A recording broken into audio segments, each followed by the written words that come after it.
Very good morning, students. This is Jay Vishakhan. For this lecturing video session, I am going to take the topic factor market from Unit 3. Let's see what does factor market mean. A factor market is a resource market that allows business firms to purchase factors of production such as land, labor, raw materials, with which they produce goods and services. In simple words, it is a market for factors of production. So factor market is a place where production factors can be bought and sold.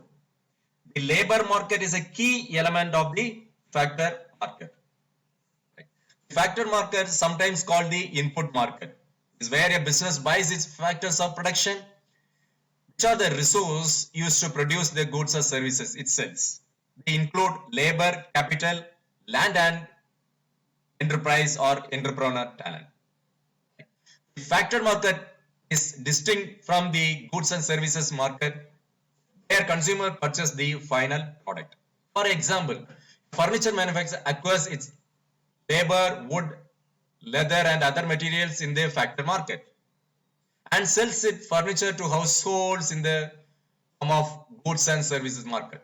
Right? The relationship between the factor market and the goods and services market is best illustrated using this circular flow diagram.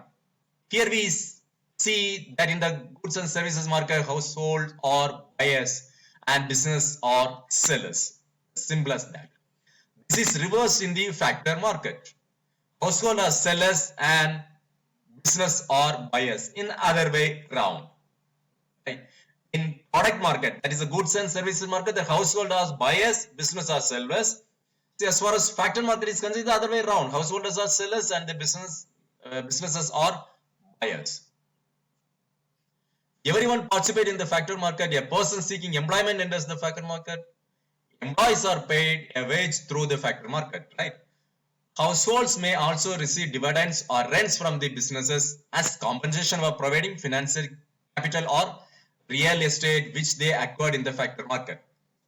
Even the unemployed can be investor. For example, independently wealthy individuals may enter the factor market as a real estate investor and lease a building to a company.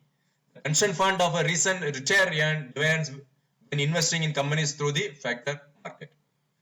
The law of supply and demand determines the prices in the factor market.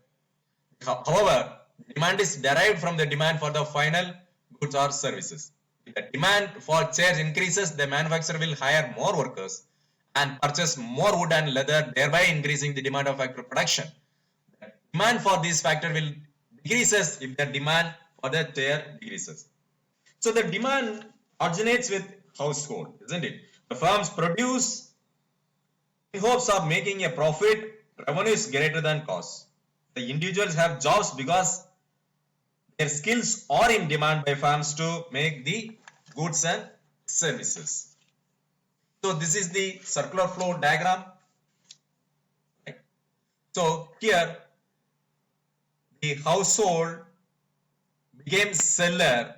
That means land, labor, capital, and revenue furnished by the household to the factor market.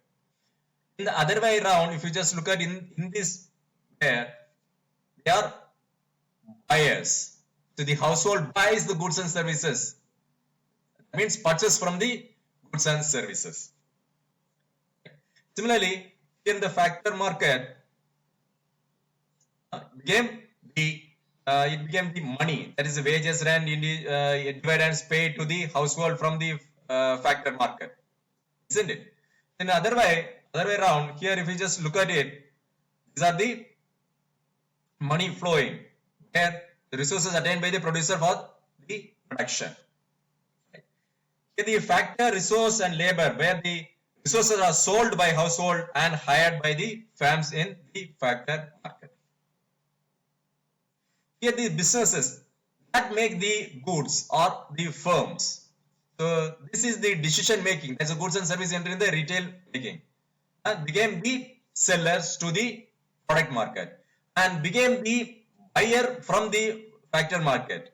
So they are the higher resource from the household using the resources. Right.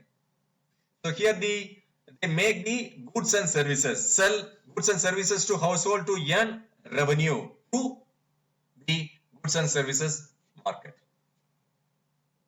Here the goods and services market, or in term is called as cement store, or the product market, where goods and services are sold by producer and bought by the household. Here it is being produced by the firm and bought by the household. Here, right. So this is the circular flow model of the economic activities, where the household, factory market, the firm or businesses, and the product matter, how they function each other. Okay. Right. Hope you have all understood it. Thank you.